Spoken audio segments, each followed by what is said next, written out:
input dan berikan input pada pencegahan pengubahan wang haram dan pencegahan pembiayaan keganasan pindaan 2013. Saya dapati undang-undang ini secara umumnya adalah amat diperlukan, pertama dalam menangani permasalahan yang meningkat di dunia pembiayaan dan kelompok yang melakukan keganasan, dan keduanya soal pengubahan wang haram atau pengaliran dana dari dalam negara ke luar negara. Saya juga dapati dalam mengkaji rang undang-undang ini banyak memakai kaedah dan peruntukan yang digunakan dalam akta di Amerika Syarikat, termasuk Racketeer Influence and Corrupt Organizations Act (RICO). Tapi saya berikan beberapa perhatian. Pertamanya, kesungguhan dalam pelaksanaan seperti mana berlaku juga di Amerika, di mana bukan sahaja orang awam dan peniaga, malah dua hakim mahkamah rayuan juga pernah dihukum kerana terlibat dalam kegiatan dana haram ini. Usul yang pertama dibangkitkan oleh cadangan yang pertama dibangkitkan oleh Bank Negara pada 23 Oktober tentang hasrat mengadakan pindaan ini, termasuk meminda Akta Pencegahan Pengubahan Wang Haram dan Akta Pencegahan Pembiayaan Keganasan.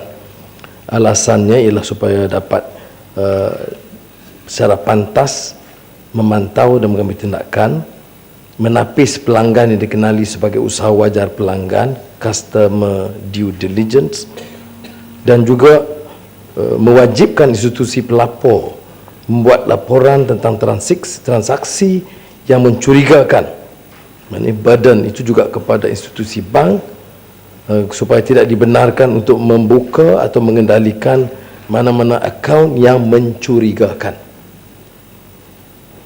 Dan ini memperlihatkan dalam peruntukan juga beberapa penguatkuasaan dan bidang kuasa kepada bank negara, penguatkuasaan yang lebih ketat dan hukuman yang lebih berat,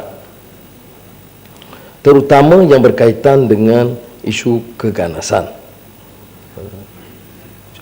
Satu saja peringatan dalam hal ini, ya, supaya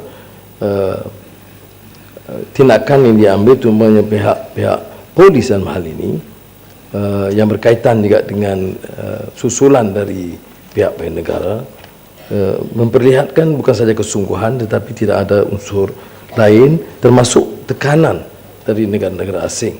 Dalam beberapa kes tertentu dalam isu keganasan ini, kita lebih bertindak atau responsif kepada tekanan negara luar, termasuk Amerika Syarikat. Saya berpendapat kita harus memastikan kes-kes yang terlibat dan yang tindakan diambil itu tidak harus terikat dengan tekanan, tetapi melihat kepada isu keganasan yang kita tafsirkan. Kerana ada kecenderungan di luar di mana keganasan itu hanya kalau dilihat ideologi yang tidak sama dengan pandangan Barat. Maka oleh demikian, kalau kelompok-kelompok yang dianggap seperti Hamas dulunya, yang pada kita adalah satu kegiatan sah dan kita iktiraf kemenangan mereka, tetapi masih digolongkan sebagai kelompok yang dianggap pengganas. Jadi itu kategori keganasan itu saya pohon pihak menteri menjelaskan supaya tidak ada kesamaran dalam kalau kita mengambil tindakan. Saya juga akui bahawa dalam kes-kes pengubahan wang haram yang dibawa ke mahkamah selama ini ada ketegasan dan juga hukuman yang setimpal, walaupun ia belum mempamerkan kesungguhan kerajaan dalam mengambil tindakan terhadap kes-kes yang jauh lebih besar dan melibatkan tokoh-tokoh besar yang sepatutnya tidak menghalang pihak polis ataupun penguatkuasa mengambil tindakan, termasuk dalam kes ini usul dari Bank Negara. Saya ada lihat beberapa kes yang dibawa, termasuk juga beberapa kekitangan dan bekas usaha politik JPM dan lain-lain, yang menunjukkan ada kesungguhan yang melibatkan juga beberapa institusi. Saya tidak akan baca kerana kes-kes itu diketahui. Cuma yang saya nak ambil minta pertimbangan dari pihak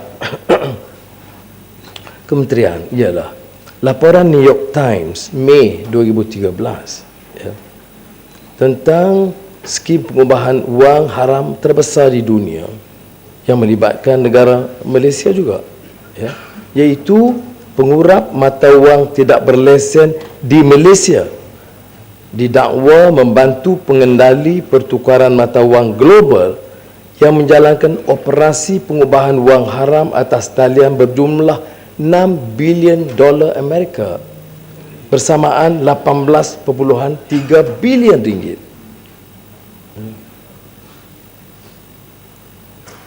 Ini termasuk pelbagai kegiatan penjenayah, termasuk identiti yang dicuri untuk pornografi kanak-kanak. Pengurap mata wang digelar Liberty Reserve, dipercayai pengubahan wang haram cyber terbesar di dunia, berpangkalan di Amerika Syarikat. Itu yang kedua. Tapi yang saya bangkitkan tadi ialah kita mahu maklumat mengapa kes yang didedahkan oleh New York Times Mei 2013 yang menyebut operasi pengubahan wang haram berpangkalan di Malaysia dengan jumlah 18.33 bilion ringgit, itu masih belum ada apa-apa maklumat atau penyiasatan yang lebih telus. Saya tidak ada maklumat tambahan, ya. Kalau lihat umpamanya laporan New York Times yang memetik kertas pertuduhan sistem Liberty Reserve dicipta untuk membenarkan orang memindahkan jumlah wang besar dan kecil seluruh dunia dengan mengadakan hanya satu alamat email yang tidak memerlukan identiti pengguna, malah tidak perlu disahkan. Undang-undang ini mengambil kira hal ini dan tentunya akan banyak membantu penyiasatan. Tetapi dalam undang-undang yang lama juga kita lihat cukup peruntukan, tapi belum ada tindakan yang dapat kita lihat. Liberty Reserve juga tidak melakukan atau menerima pembayaran tunai secara langsung, tetapi menggunakan pengurup pihak ketiga dan kod yang cenderung tidak berlesen menghantar wang perniagaan tanpa pengawasan kerajaan atau peraturan. Dia bagi 4 negara, pertama Malaysia, kedua Rusia, ketiga Nigeria dan keempat Vietnam. Sejak beberapa tahun kebelakangan ini, saya dan beberapa rakan telah membangkitkan soal Global Financial Integrity Report. Ya. Laporan GFI, Global Financial Integrity, berhubung aliran wang haram di kalangan negara membangun 2002-2011, ya, mendedahkan bahawa wang keluar aliran wang keluar dari Malaysia adalah keempat tertinggi di dunia, mencecah 154 bilion dolar pada tahun 2011. 154 bilion dolar, 174 bilion ringgit, dan jumlah terkumpul sebanyak 370 bilion ringgit sepanjang 2002 sehingga 2011. Ini maksudnya wang yang dibawa keluar, dan diberikan penafsiran makna illicit ini ialah wang rasuah, wang perjudian tidak berlesen, dan wang yang dianggap sama, yang tidak dilapor. Saya faham bahawa kementerian dan juga Bank Negara telah memberikan sedikit penjelasan. Malah GFI sendiri mengambil kira teguran yang dibuat oleh kerajaan dan Bank Negara, termasuk menteri yang mengatakan bahawa ini tidak semuanya pengaliran haram, dan jumlah ini seperti kata Gubernur Bank Negara Tan Sri Zati, ia overrated. Dan saya tidak pertikaikan begitu. Saya tidak mau pertahankan jumlahnya 300 bilion atau 100 bilion, tetapi jumlahnya besar. Kalau kita katakan overrated, jumlahnya 40 bilion, masih besar wang curi atau wang rasuah atau wang judi haram yang dibawa pindah keluar. Saya nak tahu siapa punya, siapa yang memiliki dana sebesar itu, dan mengapa sistem kita yang begitu canggih dan sophisticated boleh membiarkan aliran keluar wang begitu banyak. Bank negara umpamanya mengatakan laporan GFI tidak mengambil kira wang perdagangan ekspor Malaysia melalui Singapura dan Hong Kong. Ini dianggap re-export hubs, dan menyatakan bahawa anggaran itu mungkin mengambil alih 70%. Jadi maknanya meremehkan. Kalau 70%, kita bicara tentang 50 bilion yang hilang. Ya. Kalau dan sebab itu saya kurang setuju cara umpamanya Menteri Jabatan Perdana Menteri Paul Loh, bekas Presiden Transparency International Malaysia, tapi cakap dalam kerajaan, hanya meremehkan, mengatakan ini bukannya jenayah ataupun rasuah. Belum pun ada kajian.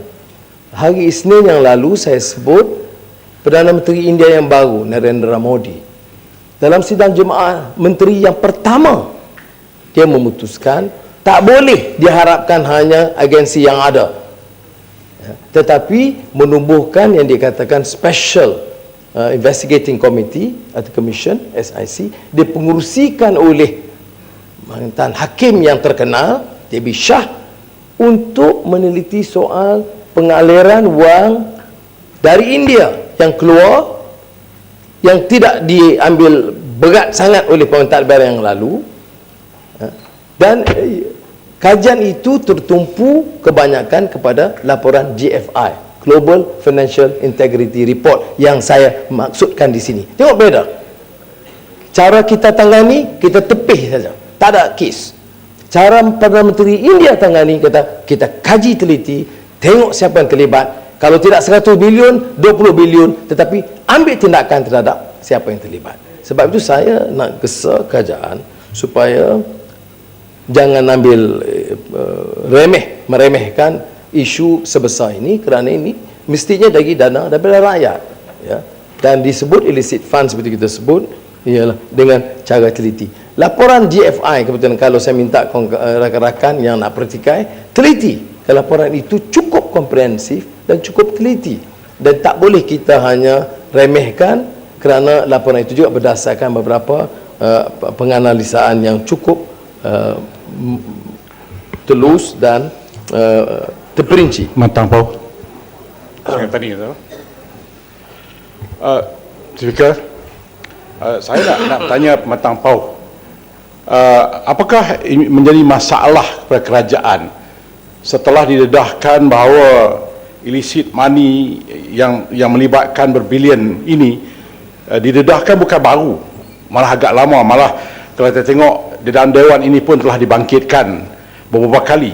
Tetapi apakah yang menghalang pada pandangan Matang Pau kerajaan untuk duduk dan berbincang dan memanggil malah pihak yang melaporkan dalam kes ini GFI untuk menolong sama-sama melihat bagaimanakah kalaupun angka itu tidak benar, tetapi sudah tentu ada suatu angka yang boleh diterima, dan akhirnya bergerak dari angka yang diterima ini untuk membuat penyiasatan dan akhirnya mendedahkan siapakah yang terlibat. Dan apakah yang menghalang kerajaan untuk melaksanakan tugas ini?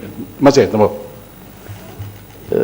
Mana-mana pemerintah yang telus dan tidak mendukung rasuah dan penyaluran kuasa tidak harus merasa tertekan dengan laporan ini, kerana kalau benar seperti yang dikatakan ada yang tidak dilapor mengenai perdagangan yang disebut export hub melalui Singapura atau Hong Kong, itu boleh dipotong, ya. Tetapi mengapa tidak ada kajian teliti oleh satu badan yang bebas dan berwibawa dan mengambil tindakan kepada pihak berkenaan? Dan ini jawapannya tentulah political will, sama ada kita ada tekad politik membersihkan penjenayah ini, ataupun sengaja mengadakan perundangan baru, ada bidang penguatkuasaan baru, tetapi tidak akan menekan pihak besar yang terlibat. Saya nak sebut tentang teguran yang dibuat oleh Menteri dan Bank Negara. Mohon celahan ya Muhammad. Sebenarnya yang dijawab oleh Ketua Ahli Ekonomi JFI Defkar yang menyatakan beliau telah mengkaji semula beberapa aspek yang dibangkitkan, dan kemudian juga Jabatan Perangkaan dan Banci Hong Kong yang melihat soal ekspor semula China Hong Kong seperti mana yang dilaporkan oleh China sendiri. Terima kasih Muhammad Matan Pau. Terima kasih Tan Sri Speaker. Yang Muhammad sebut tadi tentang political will ya, dan juga nama salah seorang anggota kabinet, Sri Paul Lau, yang dahulunya pengerusi Transparency International. Saya agak terkesan ya, kerana semalam ada satu sesi bersama kaki tangan kerajaan dan juga pihak media yang dipengerusikan oleh YB Paul Lau, di mana sesi tersebut dihadiri oleh beberapa anggota parlimen, termasuklah YB Serdang, YB Bayan Baru dan juga YB Kuala Terengganu.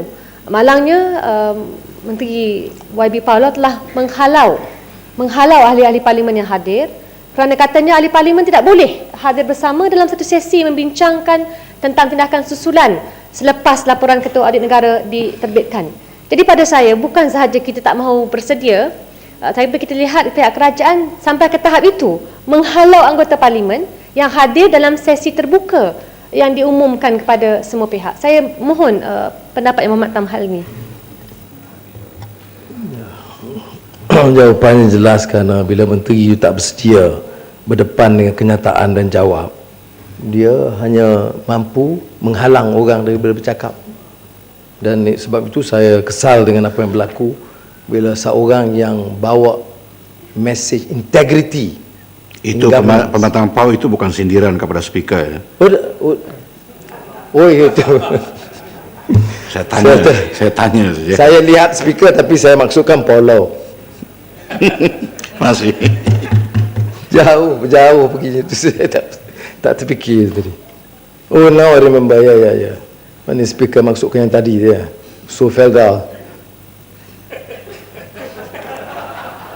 Baik, sepatutnya menteri yang bercakap soal integriti beri ruang. Saya kadang-kadang hadapi masalah, mengapa tidak boleh ruang di situ? Umpamanya open forum, nak discuss, nak bincang laporan Ketua Audit Negara, tapi tak boleh ahli parlimen dikecualikan. Mungkin alasannya dia kata ahli parlimen boleh bahas di parlimen.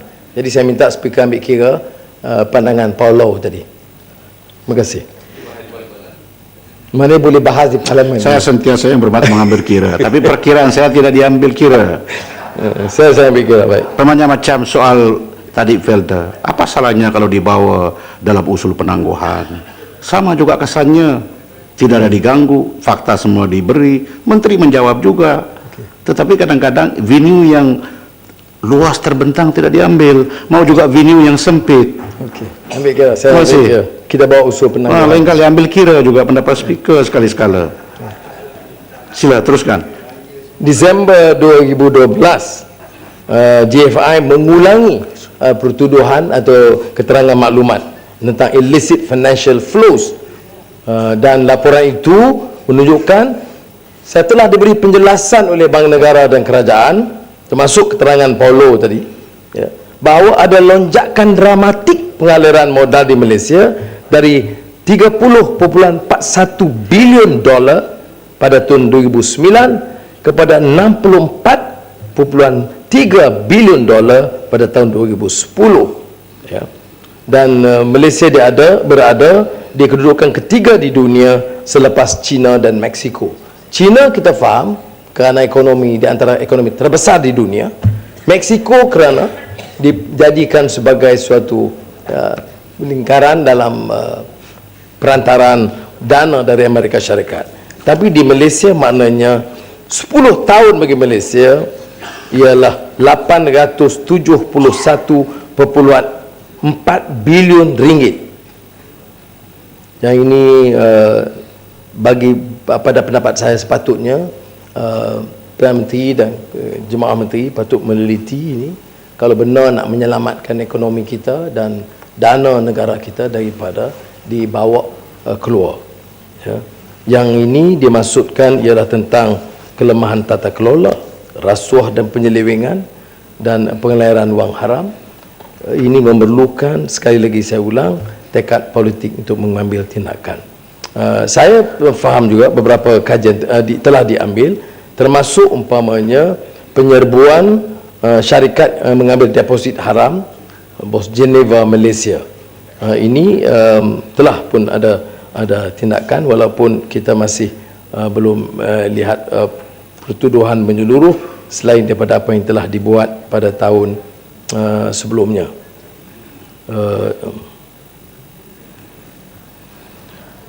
Dua syarikat iaitu JMSB dan Success Attitude Sdn Bhd turut didakwa atas pengubahan wang haram masing-masing dengan 222 dan 8 pertuduhan. Isu pembiayaan keganasan tadi saya sentuh cara